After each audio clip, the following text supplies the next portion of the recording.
may lumabag na mambabatas sa batas. Pero kung gamitin sa tama, malaki ang maitutulong sa taong bayan. So Mr. President, kung gusto nyong mag-shutdown, pakiusap ko, yung legislative branch of government, yun lang i-shutdown nyo. Importante rin na maimbestiga itong mga technical staff ng Kongreso at saka Senado kung totoo nga ba yung sinasabi ni Congresswoman Kimbo na sila yung ministerial function na raw nila na isingit kung ano man yung mga dapat na i-fill in the blanks. Upon the instruction, by whom? Yan ang ating tatanungin. Sino nagbigay ng instruction? Siyempre, alam na rin natin kung sino nagbigay. Nasabi na ni Speaker Bebot. And these are the personalities that will be included in the complaint that will be filed together with the non-identifiable personalities na pinapangalanan ngayon na John Doe and Jane Doe. So, marami pang mga pangalan dito na masasama later on. Thank you. O may katanungan from Manila Bulletin. Teka, liwanag. Gusto ko lang humingi ng clarification kay kay Atty. Lambdino. Ano yung sinasabi niyang si Stella Kimboy parang heroin? Ibig sabihin, nakaka-addict siya. Ano mo yun? Kalanuhin mo yun ba? Mabigat yun. Hero na lang, hero. Heroin female hero. Kala ko nakaka-addict si Stella eh. Ikaw naman eh. Mahirap na eh. Kalanuhin mo yan ba? Puso na ba yan ngayon? Puso na ba yan ngayon? Okay. Meron pong katanong din ng Manila Bulletin kay Joseph Pedrajas. Saan po pa-file yung kaso and sino yung complainants and respondents? Sino po pwede? Sino yung complainants and respondents? Ang kasama po ng Citizens Crime Watch dito si Atty. Jimmy Bundok at si Speaker Alvarez. Citizens Crime Watch po yung pinaka-complainant. Okay. Sa Quezon City, no? Quezon City. Sa Quezon City Prosecutor's Office po.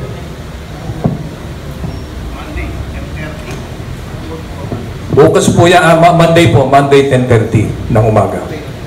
Sir, sa ipagpaumanin niyo po at para po hindi nasagot yung katanungan ko kung paano makakatulong ang mga mamamayan natin sa ating ipinaglalaban at paano kami makakatulong kung sakali. Kami ba yung maghihintay na lamang ng resulta ng legal matter na ito or ano po ang inyong masasabi? Alam niyo po, napakalaking tulong ng sambayanan dito. Unang-una, yung Citizens Crime Watch po, walang pondo yan. Kami po ay kumikilos sa sarili naming kaparaanan. Ngayon, yung moral support lang po ninyo, yung napakalaking bagay na po yun, pagkat kayo po nagpapalakas ng kalooban namin para gawin po ito. Pagkat ang laban po sa korupsyon, laban po nating lahat ito. Ang pinaglalaban po namin dito, ang sambayan ng Pilipino, na tayo po inadadaya. Yung buwis mula sa ating, na pinabayad natin sa ating gobyerno, ginagastos po dito sa mga proyektong ito. Pero pag may mga insertion sa mga ganyan, mga patago ng mga proyekto, ay nadadaya po tayo.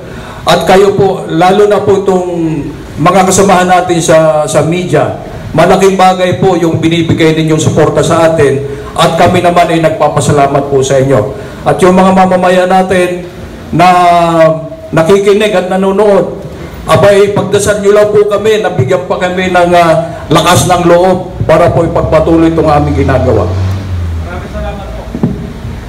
In other words, just make noise kung yung mga mamamayan, kasi lahat naman may access sa social media. Indicate your disapproval, your disapprobation, your displeasure sa ginawang ito ng majority sa ating House of Representatives na nilagyan yung mga zero. At kung makikita nyo, no? Ito, sample pa lang ito, ha?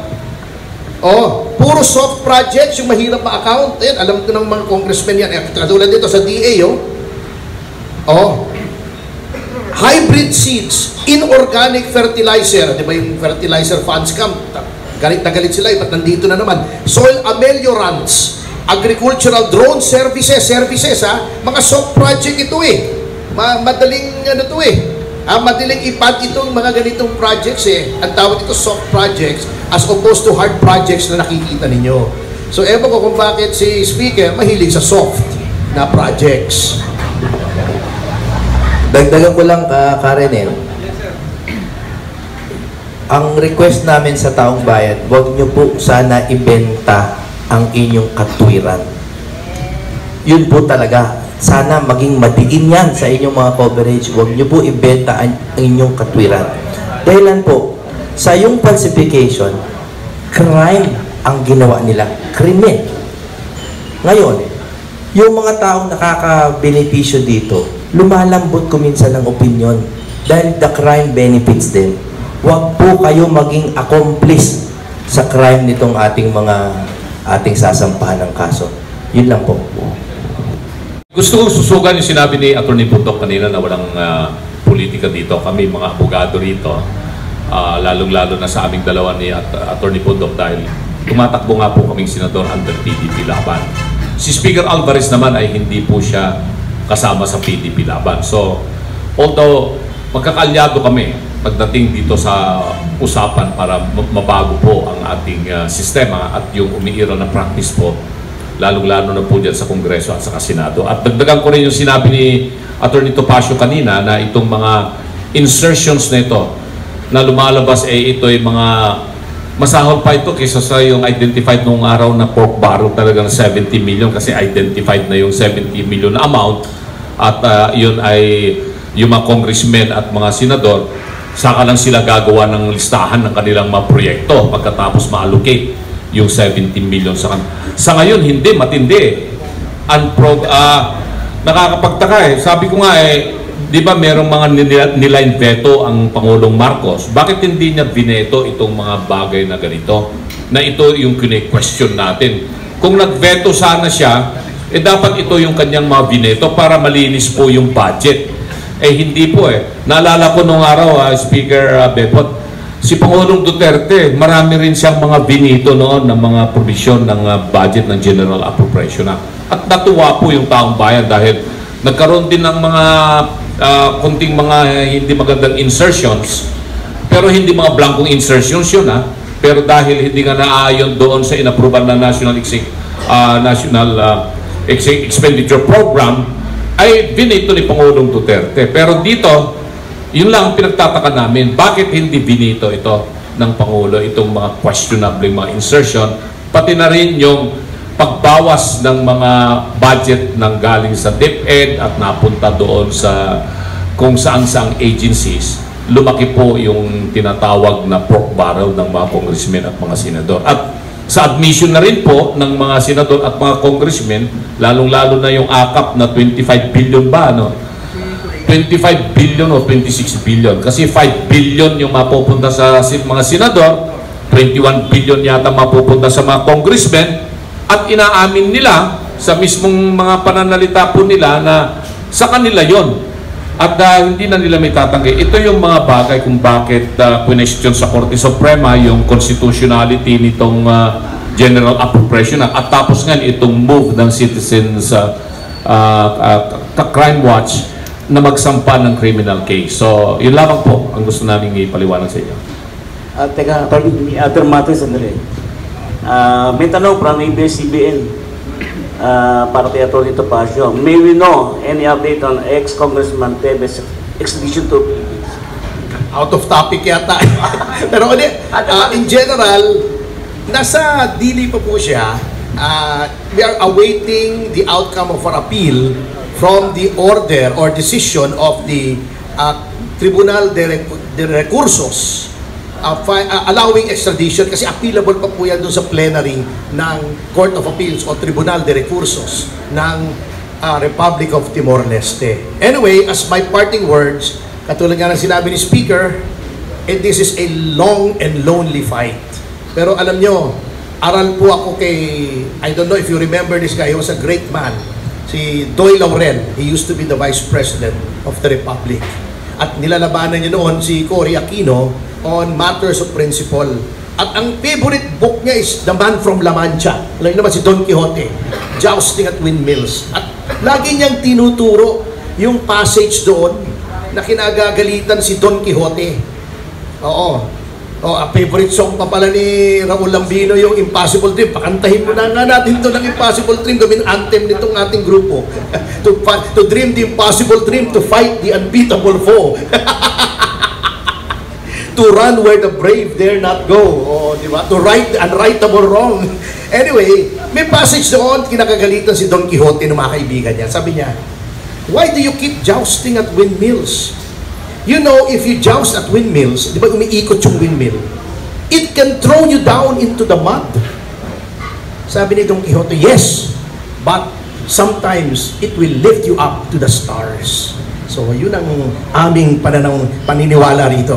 Baka naman hindi sa mud, pag ikot niya, ipatalsing kaming pataas. Salamat po. Parting words, Speaker. Sorry. Congressman, Siguro huli na po si Speaker, no? Ano tayo? Ang akin pong parting words ay simple. Dumikit po tayo sa katwiran. Nananawagan po kami na lahat po ng makakarinig nito mula ngayon, lahat po kayo ay makakarinig ng pagbabaluktot ng issue, mga kung ano-anong distraction, no? Pero ang simple pong nangyari dito ay hindi po nasunod ang ating constitutional process kung paano magpasa ng budget. Bukod doon, hindi na nasunod ang konstitusyon, meron pang nagkaroon ng falsification. May lumabag na mambabatas sa batas. Doon lang po tayo dumikit sa katwiran na yon. Kaya huwag po natin lagyan ng kulay ng politika, hindi political ito. Pinaglalaban po natin ang ating karapatan na magkaroon ng matiwasay na buhay, maunlad na buhay, at yung pera natin ay dapat na pupunta sa atin. Let the criminals answer sa kanilang ginawang krimen sa laban sa ating bayan. Dumikit po tayo sa katwiran. Mr. Magpantay. Una-una po, nais kong pasalamatan ang lahat po mga narito, mga members ng media, at pasalamatan ko rin yung ating mga kasamahan po dito, mga abogado, na patuloy pong sumusuporta sa ating advokasya, at sana po ay ang mamamayang Pilipino ay maintindihan po kami. Ang aking pong organisasyon ng Citizens Crime Watch, ayaw po naming makisali sa politika. Ayaw po naming mamulitika dito, kundi ang aming pong pinaglalaban dito ay ang karapatan po nating lahat. Pagkat ang nakataya po dito ay ang ating pong bansa, ang ating pong mga mamamayan talagang ang paghihirap po natin talagang napakalaki ng ating nararamdaman sa sitwasyon ngayon, lalo na po sa ekonomiya po natin, na ang dami ng mga mamamayan natin na nangangailangan talaga ng tulong. Itong issue na ito sa AKAP, yung marireceive nating 5,000, sa tingin ko hindi man yun makakatulong ng malaki sa pagpapaganda ng buhay ng bawat Pilipino, kundi makakatulong lang yan, sa totoo lang, sa mga politiko na makapal ang bulsa at makapal ang mukha. So hindi po natin pwedeng payagan na ganito na lamang po ang mangyayari sa ating bansa, pagkat kawawa po ang mga mamamayan nating Pilipino na karamihan sa kanila ay nagugutom, walang hanap buhay. Yung AKAP, ayuda para sa mga kapos, ang kita program. Paano naman yung walang kita? Dapat di ba sila yung priority dito? Yung mga walang kita, hindi yung kapos. Lahat naman tayo kapos ang kita, pero tayo ba'y nabibigyan? Inamin po nila sa Senate hearing na walang panuntunan na sinunod. Wala rin silang listahan. Kami po sa Citizens Crime Watch, humihingi po kami na i-publish ang lahat ng nabigyan ng benepisyo dito po sa AKAP na ito. Pagkat tayo mismong taong bayan ang mag-audit. Kung ikaw ay talagang nakatanggap, tatanungin ka namin. Pero ang problema, hindi po nila kayang i-publish yan. Pero hinihingi po namin sa ating gobyerno, lalo na po sa DSWD. Alam nyo, nakakaawa yung mga taga-DSWD. Kapag nagsisisihan na sila po ang nasisisi. Pero wala naman sila magawa pagkat nakagapos sa kanilang kamay. Pag naibigay si congressman, si senador ng listahan itong priority mo, wala sila magagawa. Si mayor ganun din, pagkat sila ay devolved sa local government units, pag nagbigay ng listahan yan, wala silang magagawa kundi sundin. So, sila lagi ang nasisisi. And even sa DPWH, kapag nagkakaroon na ng remalasyon, nagkakaroon na ng aberya, ang nasisisi yung mga empleyado, yung mga taga-DPWH, pero yung mga politiko na nangingialam sa pag-implement ng mga proyekto, sila naman pag-issue na, pag-kontrobersya na, medyo tumatagilid na, medyo kuha na yan, nagtatago na. Ang laging nasisisi yung mga taga-DPWH na karamihan dyan, mga karir, pero wala sila magawa. Pagkat kapag sila ay nagreklamo, sila naman siguro isang tawag lang sa sekretary, sabi ni Congressman, palitan mo yan. Sa DSWD ganun din. So nakakaawa po itong mga empleyado natin sa DPWH, empleyado natin sa DSWD, sila po lagi ang nasisisi. Hindi nasisisi yung mga politiko na wala pong inisip na magpakapal ng bulsa. So, sana po maintindihan ninyo ang ginagawa po ng Citizens Crime Watch. Ito po ay laban nating mga Pilipino. At kinakailangan bantayan po nating maigi ang pondo ng ating pong bayan. Kung may isang labot, parting words. Sa Panghuli, gusto ko lang ibalik, no? Naalala ko yung isa sa mga interview kay Pangulong Marcos. Nung tinanong siya ng media, Mr. President, ano hong mangyayari kapag na-invalido ang 2025 budget? Ininvalido ng Supreme Court. Ang sagot niya, baka daw ma-shutdown ang gobyerno. Alam niyo, alam naman niya na hindi talaga dahil may tinatawag na reenacted budget. Sa reenacted budget po, sapat na po na magkaroon ng pondo ang gobyerno para lahat ng ahensya ay patuloy pa rin na magbigay serbisyo sa taong bayan. Ngayon, kung gusto niya na mag-shutdown, pakiusap ko lang, isang branch lang ng gobyerno ang i-shutdown mo, Mr. Marcos. Yung legislative branch of government, yun lang i-shutdown mo, yun ang isara mo. Dahil malaki ang gastos ng gobyerno taon-taon, wala namang ginagawang mabuti. Kasama na ako doon. Dahil incumbent congressman ako. Pero sa totoo lang, hindi na natin kailangan pa ng maraming batas. Puro batas na lang, hindi na nga kayang ipatupad ng executive branch of government. Siguro mabuti, bumalik muna tayo sa 10 Commandments. Kahit yun lang, hindi mga natin matupad. Hindi natin masunod. 10 Commandments. Bumalik lang tayo doon. Tama na yung Kongreso. Tama na yung mga batas na yan na hindi naman kayang ipatupad. Malaki ang matitipid ng gobyerno at yun, kung yung halagang yun na ginagastos mo sa legislative branch of government, yun na lang gastusin nyo para magkaroon ng malaking pondo yung suporta sa edukasyon, yung suporta sa social services, suporta sa health, yung ating mabigyan ng suporta yung mga ospital ng gobyerno para kung mayroong magkasakit, kung pwedeng gawin nyo yung ginagawa doon sa Davao del Norte, mayroong tinatawag na zero billing. Yung zero billing namin doon, kahit sino magkasakit, paglabas ng ospital, zero ang babayaran, wala kahit piso. Yun po ang pwede kong ipagmalaki doon sa District 1 ng Davao del Norte. Paano nangyari yan? Simple lang. Yung budget ko na tinatawag nilang soft, lahat yan, buong amount, inilalagay ko sa ospital. Download, galing sa DBM, diretso sa Davao Regional Medical Center.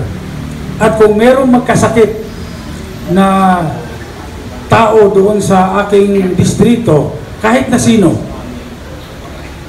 lahat ng gagastahin para doon, medisina, doktor, at yung pagtira niya sa ospital, doon na kukunin. Kaya wala siyang babayaran kahit piso.